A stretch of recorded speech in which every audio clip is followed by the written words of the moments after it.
అందరికీ నమస్కారం. ఇదొక క్రికెట్ మహావీరుని యొక్క దాతృత్వము గొప్పదేనా అనేటువంటిది ఈ వీడియో. సునీల్ మనోహర్ గవాస్కర్ అని, వినోద్ కాంబ్లే అని ఇద్దరు ఓపెనింగ్ బ్యాట్స్‌మెన్‌లు బాంబే రంజీ ట్రోఫీకి మన దేశీయ క్రికెట్‌కి కూడా ఆడారు. ఇంటర్నేషనల్ క్రికెట్ కూడా ఆడారు.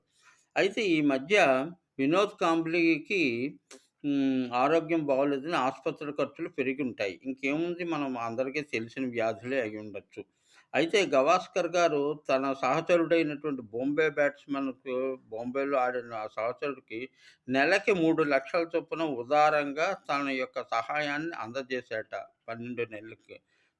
ఆయన యొక్క దాతృత్వం గొప్పదేనా అనడానికి, ఆయన సంపాదించిన దాంట్లో తృణమే కావచ్చు, కానీ దాతృత్వ గుణం అనేటువంటిది చాలా గొప్పది అని తెలియజేస్తున్నాను. ఇలాంటి వాళ్ళు చాలామంది అరుదుగా ఉంటారు.